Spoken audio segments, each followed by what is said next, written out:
अभी ममता बनर्जी बार बार लगातार अमित शाह जी से बात कर रही है कि वो बार बार लगातार वो अमित शाह जी से बात करने की कोशिश कर रही है कि राष्ट्रीय पार्टी का दर्जा उनको क्यों नहीं मिला, उस बारे में वो बात करना चाहती है। अचानक से मोदी जी को चिढ़ाएंगे नहीं। अगर अभिमान के सामने अगर कोई फीमेल जो बड़े लीडर आएगा भी, तब भी लोग मोदी जी को ही चुनेंगे। हमारे लोगों के खून में अभी मोदी का नाम जप रहा है। मुझे नहीं लगता है नीतीश कुमार जी का, हमारे ऑनरेबल सीएम ऑफ बिहार का। बिहार के मुकद्दर में तो नीतीश कुमार हैं। अब नीतीश कुमार के मुकद्दर में दिल्ली है कि नहीं, ये जांचने के लिए भारत लाइव की टीम लगातार 3 दिनों के सत्यशोध को करने के लिए दिल्ली में मौजूद है। बहुत सारे सवाल हैं, आपके सवाल हैं, हमारे सवाल हैं। इन सवालों की जिज्ञासा को समाप्त करके ही पटना की तरफ रुखसत करेंगे। लेकिन उससे पहले सबसे बड़ा सवाल जो ये होता है कि दिल्ली नीतीश कुमार आए, कई नेताओं से मुलाकात की, कांग्रेस ने कहा कि हम साथ हैं, अलग अलग सीपीआई के नेताओं से मुलाकात की, उन्होंने केजरीवाल से मुलाकात की, सभी ने कहीं ना कहीं आश्वासन दे दिया कि आप आगे बढ़िए, पीछे हम खड़े हैं। लेकिन कहावत तो आपने सुनी होगी ना कि भीड़ में से एक शख्स आगे निकलता है, बाद में बोलता है ये धक्का किसने दिया। नीतीश कुमार के साथ क्या खेल हो रहा है, या फिर नीतीश कुमार कोई सोची समझी रणनीति के तहत इस बार मैदान में उतरे हैं? क्योंकि 17 में इसी तरीके से उन्हें तैयार करके सब कुछ दिया गया था और ऐन मौके पर एकदम सेज से उठकर वो गायब हो गए थे। ऐसे में एक बड़ा सवाल खड़ा होता है कि क्या पूरे भारत से नीतीश कुमार के लिए विश्वसनीयता ज्ञात कर पाएगा कांग्रेस? क्या यूपीए को लेकर जो एक नई तैयारी चल रही है कि नीतीश कुमार उसके कन्वेनर बनेंगे, संयोजक बनेंगे और यूपीए को मजबूत कर पाएंगे, क्या ये संभव हो पाएगा? देखिए, केजरीवाल से तो मुलाकात हो गई, अन्य नेताओं से मुलाकात हो गई, लेकिन एक बहुत बड़ा डेंट जो इस पूरे प्लान में आ सकता है वो आएगा ममता बनर्जी के रुख से कि आखिर वो क्या करती हैं। क्या नीतीश कुमार के साथ खड़ी रहती हैं या फिर नीतीश कुमार को झटका दे सकती हैं? ऐसे में इस पूरे मुद्दे पर बात करने के लिए हमारे साथ देवयानी मित्रा जी हैं, जो कि राष्ट्रीय लोक जनशक्ति पार्टी की राष्ट्रीय प्रवक्ता हैं। विशेष बात यह है, आप सोचिए कि भाई इस मुद्दे पर हम इनसे क्यों बात कर रहे हैं, तो ये इसलिए भी एप्ट है क्योंकि बंगाल की राजनीति को बहुत अच्छे से जानती हैं, बंगाल से आती हैं, लेकिन बिहार की राजनीति में अब अपना कर्मभूमि बना लिया है आपने। तो एक बात मुझे बताइए, सबसे पहला सवाल तो सीधा यहीं से शुरुआत होगी कि बंगाल की राजनीति कैसी है और नीतीश कुमार की राजनीति उससे अलग कैसी है? देखिए, ऑनेस्टली बताए, बंगाल में जो आपकी अगर मैं पॉलिटिक्स की बात करूं तो वहाँ पे थोड़ी फीमेल डोमिनेटिंग है डेफिनेटली, क्योंकि और ममता बनर्जी ने जिस ढंग से वहाँ पे औरतों को एम्पावर किया, तो कहीं ना कहीं वो एक इमोशनल बोलिए या फिर एक मेंटल बोलिए, एक स्ट्रेंथ जो है औरतों को उन्हीं से मिलता है। दूसरी चीज़ें, वहाँ पे आप अगर उनके अगेंस्ट जाके कुछ भी कीजिएगा तो वो चलेगा नहीं। हाँ, डेफिनेटली वहाँ पे एक चीज़ है कि जैसे हिंदुइज्म या फिर मुस्लिम्स को कि अगर जब कोई बात होती है तो दंगे का रुख वहाँ पे भी हो जाता है। कहीं ना कहीं वहाँ पे उन्होंने उतना भी, मतलब ये कहते हैं ना कि मुस्लिम औरतों को भी उन्होंने बहुत ज़्यादा आगे जो है एक रास्ता दिया है कि भाई आप इंडिपेंडेंट बनो, ये बनो, आगे चलो। तो उसके वजह से वो दोनों जो रिलीजन को लेके वो चलते हैं, तो वहाँ पे बहुत ज़्यादा आपका कास्टिज्म या फिर जातिवाद वहाँ पे ऑनेस्टली चलता नहीं है। वहाँ पे एक ही चीज़ चलता है कि भाई आप काम करो और आगे बढ़ो और एक एम्पावरमेंट के साथ बढ़ो, उस ढंग से चलती है। अब नीतीश कुमार जी से अलग कैसे, कि आप अगर देखेंगे बिहार में फ्रॉम लास्ट 17 ईयर्स, बोली मेरा तो खुद का 14+ ईयर्स हो गया, ये मेरा 15वां साल होगा, तो यहाँ पे वुमेन एम्पावरमेंट बोला जाता है, लेकिन ऑनेस्टली वुमेन एम्पावरमेंट के नाम पे कुछ है नहीं। जो भी हम लोग करते हैं, हम लोग अपने नीतीश कुमार ने पंचायतों में महिलाओं को आरक्षण दिया। आप देख सकती हैं कि हर नुक्कड़ पर बिहार में आपको नई महिला कांस्टेबल्स नजर आ जाएंगी, पुलिस में भर्तियां लगातार हो रही हैं, तो महिलाओं को तो सशक्त कर रहे हैं। देखिए, ऑनेस्टली बताएं, हम लोग यहाँ पे सिर्फ एक साइड की स्टोरी सुन रहे हैं कि जहाँ पे आप यहाँ पे जो गवर्नमेंट के तरफ से जो होते हैं उसकी बात कर, लेकिन अगर मैं ऑल ओवर की बात करूँ जहाँ पे आपके सॉफ्टवेयर इंडस्ट्री आनी चाहिए या फिर बहुत सारी ऐसी महिलाएं जो बहुत ज़्यादा आगे बढ़ के काम कर सकती, जैसे अगर मैं ऐसे बहुत सारी महिलाओं को नाम लूँ जो बहुत सालों से बिहार में बहुत सारी काम कर रहे हैं, लेकिन आज तक उनको कोई गवर्नमेंट की तरफ से कोई हेल्प या फिर फंड नहीं मिला, तो कहीं ना कहीं वी ऑल आर स्ट्रगलिंग। और हम लोग इसलिए करें कि आज नहीं तो कल चीज़ें बदलेंगी, समय अच्छा आएगा। उद्योग में आप बात करें, एंटरप्रेन्योर के तौर पर बात कर रहे हैं। एग्जैक्टली वो आएगा, क्योंकि वो एक बहुत बड़ा एक चंक लेके आएगा आपका एक ट्रांजैक्शन का, एक बहुत बड़ा इकोनॉमिकल बैलेंस को वो ठीक करेगा। और मुझे नहीं लगता है कि, क्योंकि अभी हम लोगों ने हाल फिलहाल में ये भी देखा है कि टीएमसी को आपका राष्ट्रीय पार्टी का दर्जा नहीं मिला, तो उसको लेकर भी अभी ममता बनर्जी बार बार लगातार अमित शाह जी से बात कर रहे हैं, तो वो कोई भी ऐसा कदम नहीं उठाएंगे फिलहाल कि जो मोदी अगेंस्ट हो। बहुत बड़ी बात आपने कह दी। Yes. अमित शाह के टच में है। यस, मैंने आज ही आपका क्या कहते हैं 2 दिन पहले ही मैंने न्यूज़ में देखा, आज ही मैंने देखा था कि वो बार बार लगातार वो अमित शाह जी से बात करने की कोशिश कर रही है कि राष्ट्रीय पार्टी का दर्जा उनको क्यों नहीं मिला, उस बारे में वो बात करना चाहती है। और कहीं ना कहीं जो अभी वहाँ पे भी आपका CBI और ED का जो अभी पार्थो चैटर्जी जो इतने बड़े जो SSC एग्जाम का जो स्कैम ऑल ओवर अभी इंडिया जान चुका है, उसके बाद आपका मंडल जी जो हमारे शांति निकेतन से आते हैं, फिर वहाँ पे अभी हाल फिलहाल में 2-3 ऐसे मर्डर भी हो गए क्या कहते हैं बहुत बड़े पॉलिटिकल लीडर्स की। तो ये सारी चीज़ों को लेकर वो खुद ही बहुत ज़्यादा डिस्टर्ब है और कहीं ना कहीं वो ऐसा कोई भी कदम नहीं उठाएंगे या फिर अभी वो अचानक से मोदी जी को चिढ़ाएंगे नहीं या फिर ऐसा कोई कदम नहीं उठाएंगे जिसमें कि उनकी पार्टी जो अभी मतलब स्टेट लेवल तक आ गई उसमें कुछ आँच पड़े। एक बहुत बड़ी बात इन्होंने कही, इन्होंने कहा कि जो जातीय समीकरणों पर बिहार में चुनाव होते हैं, राजनीति होती है, वो वहाँ नहीं होती है। लेकिन हाँ, एक बड़ी बात इन्होंने ये भी कही कि जो धर्म के आधार पर हिंसाएं होती हैं या ऐसे झड़प होते हैं उनको लेकर ममता बनर्जी अलग तरीके से सोचती हैं नीतीश कुमार से। एक बड़ा सवाल मेरा यही होगा कि नीतीश कुमार भाजपा के साथ भी रह चुके हैं, ममता बनर्जी का भी एक बड़ा पुराना इतिहास रहा है, विभिन्न बड़े पार्टियों से जुड़ी रही हैं। क्या लगता है आपको कि डायरेक्ट ईगो क्लैश होगा क्या दोनों के बीच में, या जैसे केजरीवाल मान रहे हैं दबाव जो उन पर पड़ा हुआ है, कांग्रेस ने दबाव में फैसला लिया, कहीं ना कहीं इनकी भी पार्टी की राष्ट्रीय छवि जो है वो समाप्त हुई है ममता बनर्जी जी की, तो क्या एक्सेप्ट कर लेंगे Nitish Kumar? No, I don't think so, because कहीं ना कहीं क्या कहते हैं ममता बनर्जी जितने मतलब क्या कहते हैं अपने बंगाल को लेके उस जिस ढंग से सोचते हैं वो ऐसा कोई कदम उठाएंगे नहीं कि उनका एक गलत फैसला उनके बंगाल के राजनीति में फिलहाल उनके पास जो कुर्सी है उस पर आँच आ जाए, नंबर 1। नंबर 2, कहीं ना कहीं उनका फिलहाल का जो आपका स्थिति है उनका और नीतीश कुमार जी का वेवलेंथ अगर मैच करता भी, हाल फिलहाल में जब हमारे ऑनरेबल CM साहब जब दिल्ली के दौरे पर गए वहाँ पे 3 ही पार्टी थी, JDU था, RJD था और आपके राहुल गांधी जी की थी, बाकी और कोई। तो उनके लिए बहुत इजी था कि भाई एक दिन के वो क्या कहते हैं दिल्ली जाते वो बात करके, तो उनका नहीं जाना ये बहुत ही क्लियर करता है कि ममता बनर्जी कुछ भी हो वो नीतीश कुमार जी को खुलेआम तो सपोर्ट नहीं करेंगे,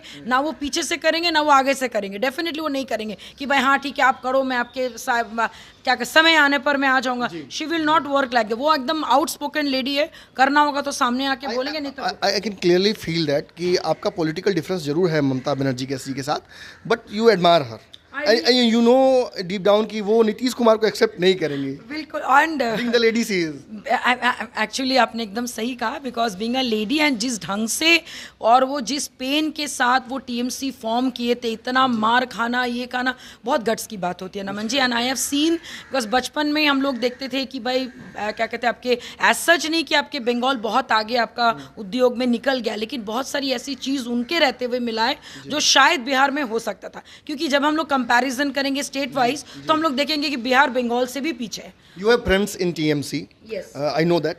क्या लगता है उन लोगों का स्टैंड क्या है जब नीतीश कुमार का नाम उनके सामने लिया जाता है? तो क्या एक कलेक्टिव गुड के लिए, देश से भाजपा को हटाने के लिए, if they feel like that, तो क्या वो साथ आ सकते हैं? क्या ऐसी संभावनाएं बन सकती हैं या बिल्कुल आप खत्म कर रही संभावना? नहीं, मैं आपको बता, देखिए नहीं आने का रीज़न क्या है कि कहीं ना कहीं आपके ममता क्या कहते हैं उनका एक ही स्टैंड है कि भाई हिंदू मुस्लिम के बीच में जो हिंदुइज्म को लेके जो इतना प्रोपागेंडा जो जनरली उनके हिसाब से जो बीजेपी करती है वो बंगाल में नहीं चलेगा। आप दोनों रिलीजन को साथ में लेके चलो, उनका स्टैंड इस बारे में बहुत क्लियर है। और बाकी भाई सब लोग मिलके काम को, that is the only thing. वहाँ पे कास्टिज्म के नाम पे वोटिंग नहीं होगी। अगर आप जहाँ पे आप कास्टिज्म करने जाएंगे वहाँ से आप आउट हो जाएंगे।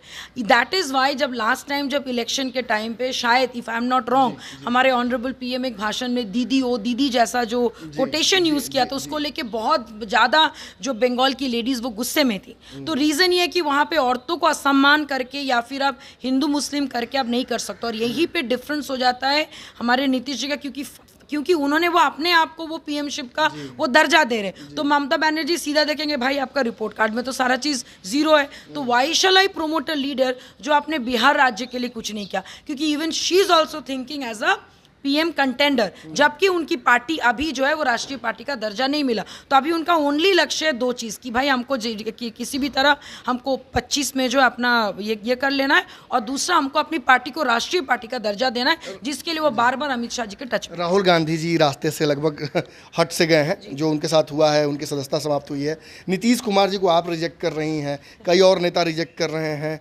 मुझे लगता है कि अगर आपके लिए तो आइडियल सिनारियो यही होगा कि अगर एक तरफ नरेंद्र मोदी जी हो, दूसरी तरफ दीदी हो।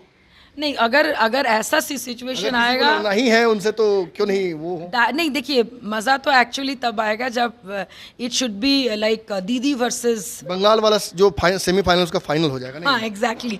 एंड अगर ऐसा होगा तो डेफिनेटली मैंने ऐसा नहीं कि क्या कहते हैं हम लोग मोदी के फ़ैन हैं। Modi ji has become our अभिमान, पूरे भारतवर्ष का अभिमान अभी मोदी जी बन चुके हैं।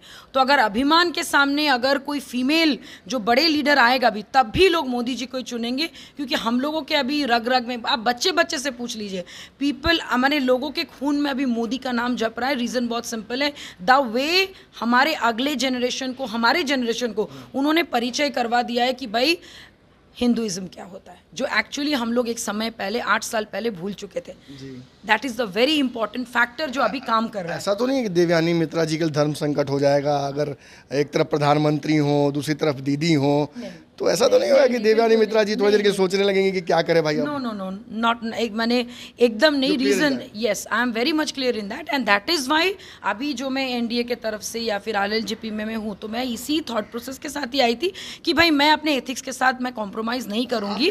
प्रोग्रेसिव लेडी हैं, you are an entrepreneur.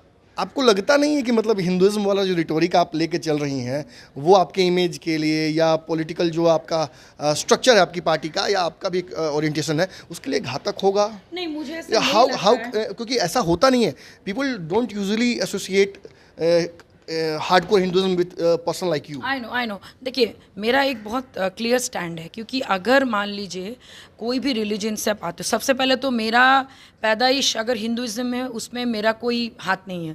That was by choice, या फिर my parents were Hindu, simple as that. तो वो सबसे पहले एक्सेप्ट करना पड़ेगा। दूसरा चीज़, अगर मैं किसी रिलीजन को मानता हूँ, चाहे मैं राम का भक्त हूँ, हनुमान जी का भक्त हूँ, या फिर मैं क्या कहते हैं आपका महादेव का भक्त हूँ, या फिर गोविंद का भक्त हूँ, तो बचपन से देखते हुए आ रहे हैं। लेकिन बचपन से देखते हुए आते तो हम लोग एक स्टेज पे जब आ जाते हैं, जब पढ़ाई लिखाई अपने भागदौड़ में, we forget the basic system कि भाई एक पूजा पाठ करना ज़रूरी है। वो चीज़ को जगाने का काम जो है वो लास्ट 8 ईयर्स से, चाहे आप बाय डिफ़ॉल्ट बोलिए या फिर बाय चॉइस बोलिए, वो बीजेपी के ऑरा के वजह से आया। वो आप कहीं से भी नकार नहीं सकते। ठीक है, धर्म बहुत ज़रूरी है।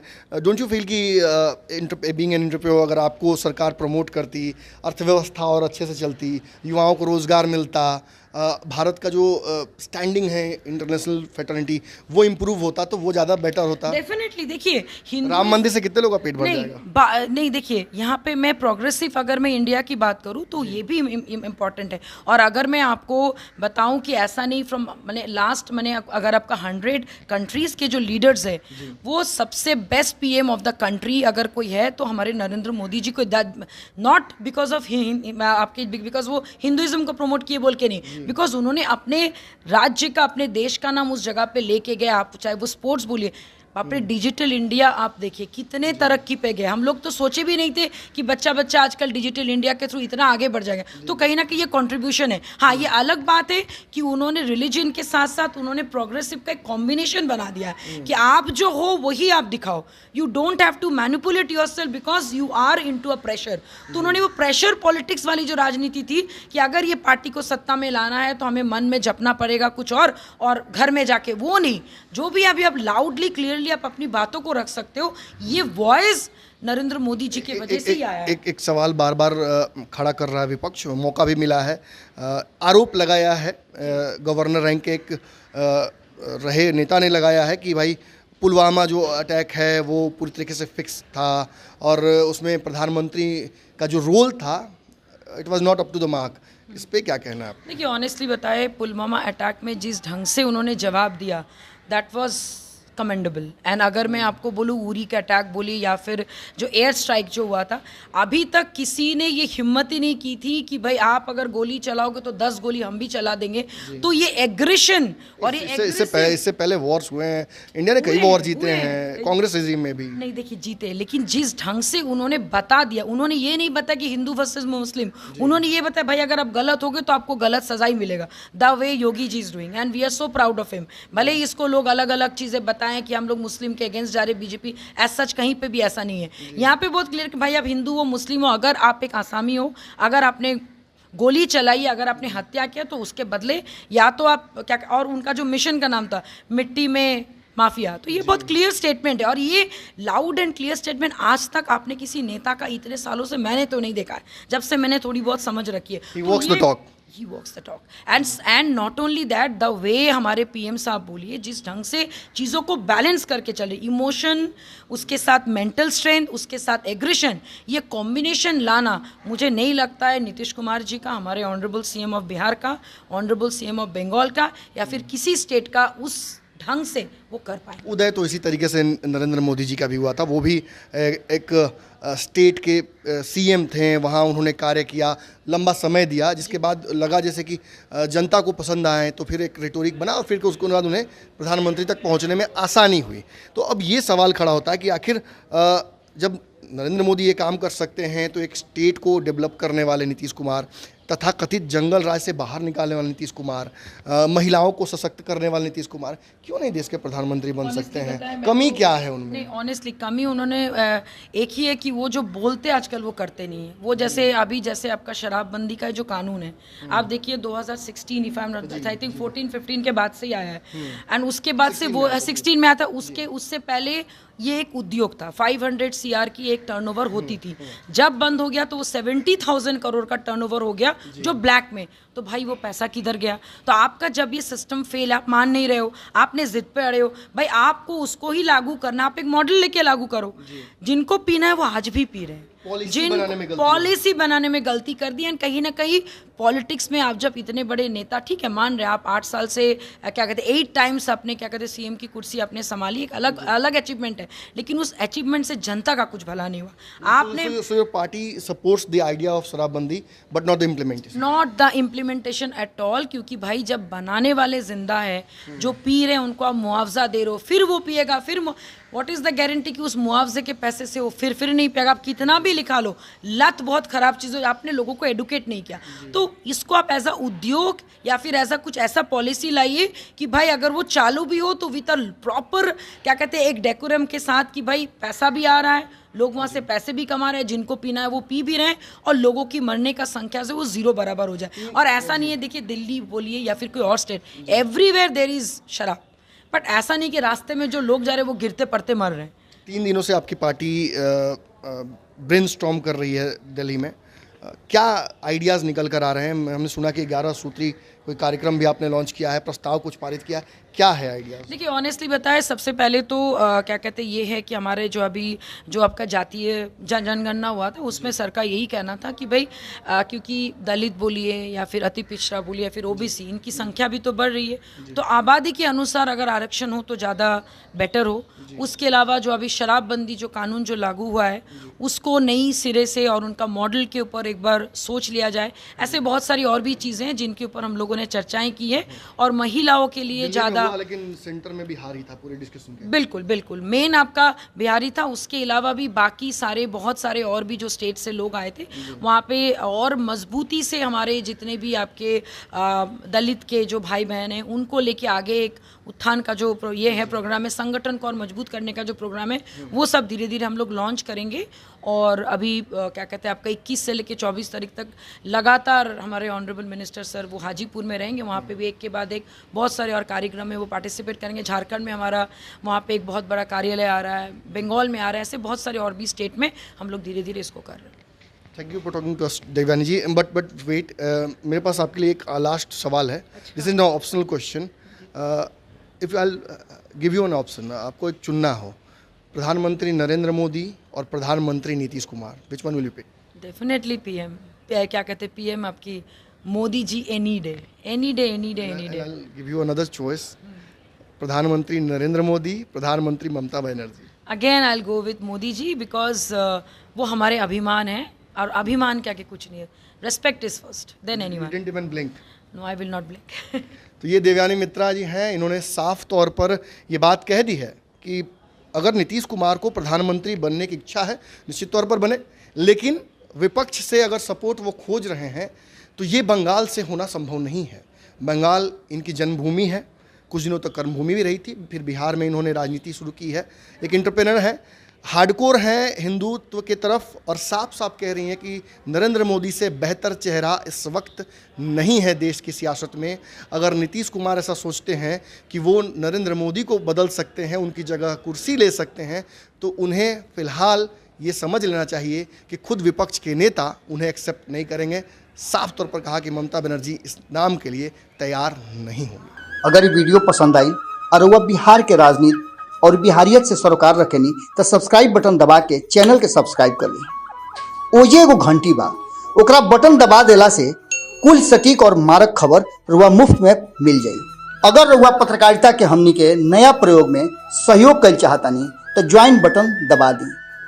पेटीएम नंबर नोट कर ली 9386816700. धन्यवाद.